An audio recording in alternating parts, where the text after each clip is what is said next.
Ito na yung finished product natin. Guys, ito yung niluto ko. Ang sarap-sarap to guys. Yun guys, luluto tayo ng alireg. Tapos ito na yung pinapainit natin mantika.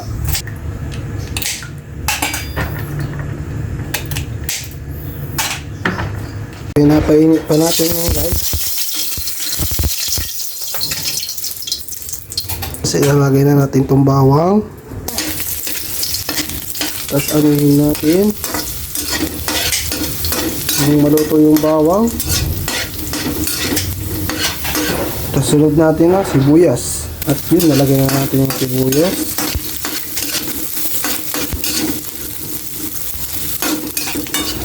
So guys, palutuin lang natin ng konti. Yan.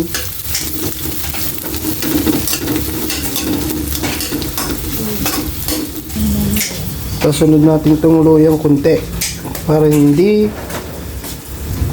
malansa. Yung tapos nalagay na natin yung luya. Lutuin muna natin. Tapos ilagay na natin yung suso mamaya. Lalagyan po natin ng sili. Maglalagay po tayo ng talbos ng agayop.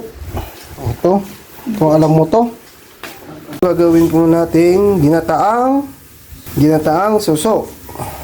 Yan mga guys. Lalagay na natin dito at igigisa natin. Yan, lalagay na natin. Igigisa na natin siya. Yan.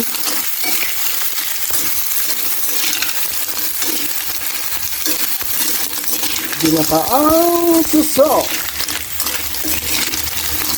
Masarap to guys. So guys,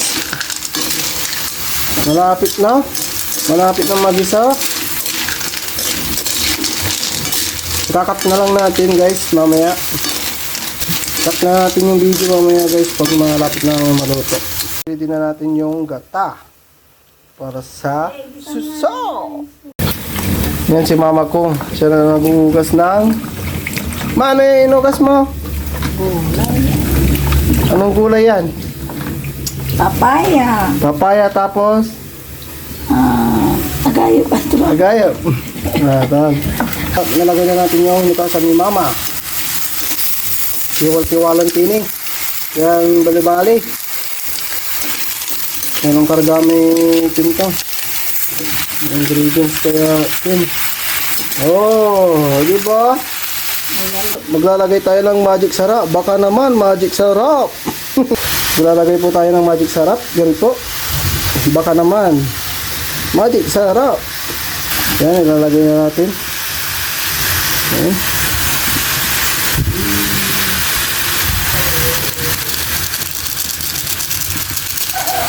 Maglalagay tayo ng gata.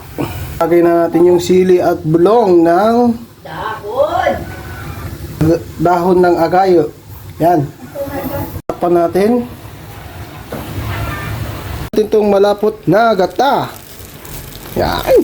Lalagay na natin guys. Para sumarap ang ating luto. Yan. Pigayin natin mabuti. Sayang. Ito na yung finished product natin. Guys, ito yung niluto ko. Ang sarap-sarap to guys. Tikman natin mamaya guys. Tikman natin tong niluto natin guys. Ito.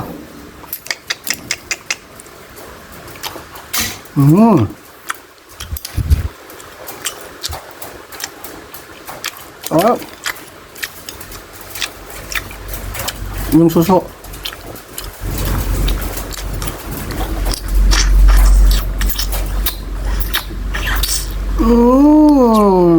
Nilips-lips ko eh suso.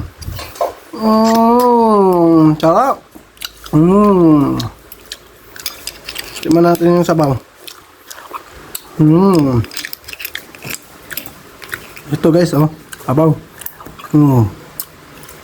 Thank you sa panonood. Pa-like and share na lang.